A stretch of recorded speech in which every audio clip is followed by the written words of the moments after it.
Getting away from poverty.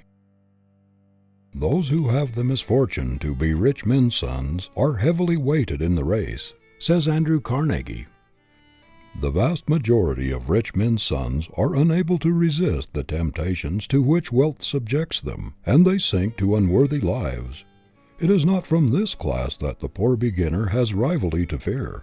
The partner's sons will never trouble you, the poor boys, much, but look out for some boys poorer, much poorer than yourselves, whose parents cannot afford to give them any schooling, do not challenge you at the post and pass you at the grandstand. Look out for the boy who has to plunge into work directly from the common school, and who begins by sweeping out the office. He is the probable dark horse that will take all the money and win all the applause. The struggle to get away from poverty has been a great man developer. Had every human being been born with a silver spoon in his mouth, had there been no necessity put upon him to work, the race would still be in its infancy. Had everybody in this country been born wealthy, ours would be one of the dark ages. The vast resources of our land would be undeveloped. The gold would still be in the mines, and our great cities would still be in the forest and the quarry. Civilization owes more to the perpetual struggle of man to get away from poverty than to anything else. We are so constituted that we make our greatest efforts and do our best work while struggling to attain that for which the heart longs. It is practically impossible for most people to make their utmost exertions without imperative necessity for it. It is the constant necessity to improve his condition that has urged man onward and developed the stamina and sterling character of the whole race. History abounds in stories of failures of men who started with wealth, and on the other hand, it is illuminated with examples of those who owe everything to the spur of necessity.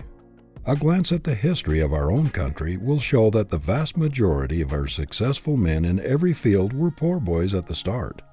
Benjamin Franklin, Alexander Hamilton, Andrew Jackson, Henry Clay, Daniel Webster, Abraham Lincoln, Horace Mann, George Peabody, Ulysses S. Grant, James A. Garfield, to mention but a few of the great names of past generations, rose to distinction from an iron environment and direst poverty. Our most useful and successful men of today have also been involved from the school of want and stern necessity. Our great merchants, railroad presidents, university presidents and professors, inventors, scientists, manufacturers, statesmen, men in every line of human activity have for the most part been pushed forward by the goad of necessity and led onward by the desire to make the most of themselves. A youth born and bred in the midst of luxury, who has always leaned upon others, who has never been obliged to fight his way up to his own loaf, and who has been coddled from his infancy, rarely develops great stamina or staying power. He is like the weak sapling in the forest compared with the giant oak which has fought every inch of its way up from the acorn by struggling with storms and tempests. Power is the result of force overcome. The giant is made strong in wrestling with difficulties. It is impossible for one who does not have to struggle and to fight obstacles to develop fiber or stamina. To live without trial is to die but half a man. Strength of character is a thing which must be wrung out of obstacles overcome. Life is a great gymnasium, and no man who sits in a chair and watches the parallel bars and other apparatus ever develops muscles or endurance. A father, by exercising for his son while he sits down, will never develop his muscle. The son will be a weakling until he uses the dumbbells and pulley weights himself. How many fathers try to do the exercises for their boys, while they sit on soft benches or easy chairs, watching the process? And still those fathers wonder that their boys come out of the gymnasium weak, with as soft and flabby muscles as they had when they entered.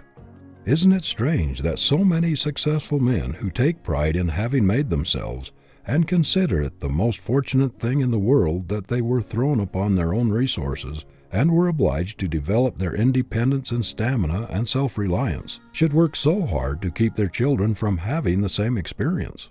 Isn't it strange that they should provide crutches so that it will be all the more difficult for them to walk alone? that they should take away the strongest possible motive for development of power by making it unnecessary for them to strive, by providing for every want and guarding them on all sides by wealth. A famous artist, who was asked if he thought a young man who was studying with him would make a great painter, replied, "No, never. He has an income of £6,000 a year." This artist knew how the great struggle against thwarting difficulties brings out power, and how hard it is to develop a strong, manly fiber in the sunshine of wealth. How many young immigrants have come to this country uneducated, ignorant of our language, friendless and penniless, and yet have risen to positions of distinction and wealth, putting to shame tens of thousands of native-born youths who possessed every advantage of wealth, education, and opportunity, but who have never been heard from. I have in mind a young man of this class who came to this country a comparatively short time ago, but who has already risen to a very important position wholly unaided. He is a remarkable example of a self-educated, self-trained, self-disciplined man, and in the persistent process of his development he has evolved a very strong, positive, aggressive character. He has brought out his latent powers and strengthened his weaker faculties.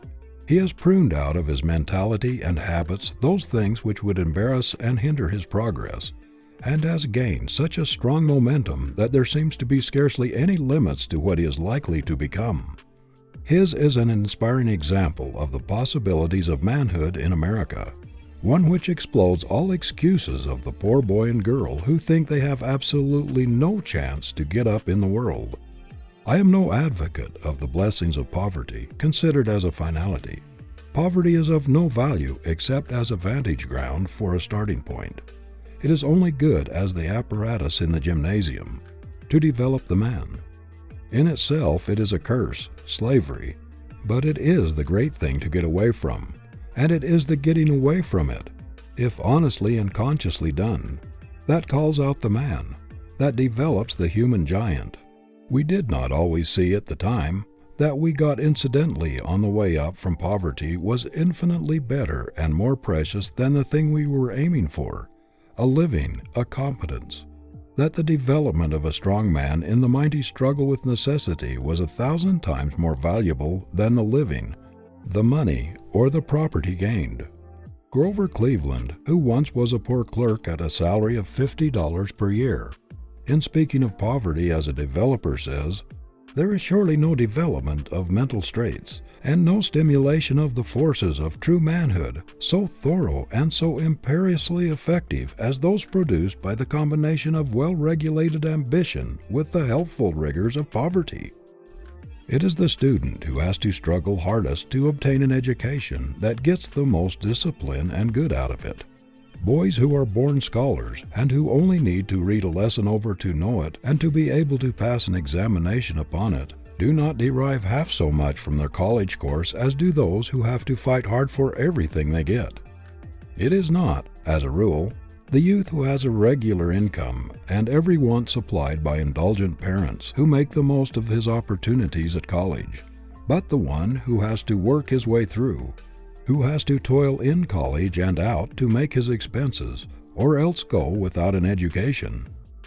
What would the average youth do if he were not compelled by necessity to work, if he were not obliged to exert himself in order to get the thing he wants? If he already has all he wants, why should he struggle for more? Not 1 in 10,000 would go through the struggle with poverty, the wrestling with necessity, just to produce character and make himself a stronger man. But he would do it for selfish reasons, to satisfy his ambition and get that which he longs for himself and those he loves. "I am not wasting my sympathy on the children of the poor," says U.S. Senator J.P. Dolliver, once a poor boy himself. "What little sympathy I have I will give to the children of the rich. If you have $100,000 and give it to a boy to start him out in life, he doesn't start. I suggest keeping that 100,000 and that boy apart. It will be better for the boy. The cabin where Abraham Lincoln was born did not shelter the childhood of a king, but something better than a king, a man." The boy who is conscious that he has a fortune awaiting him says to himself, What is the use of getting up early in the morning and working one's life out? I have money enough coming to me to take care of me as long as I live. So he turns over and takes another nap, while the boy who has nothing in the world but his own self to depend upon feels the spur of necessity forcing him out of bed in the morning. He knows there is no other way open for him but the way of struggle. He has nobody to lean on, nobody to help him. He knows that it is a question either of being a nobody or getting up and hustling for dear life.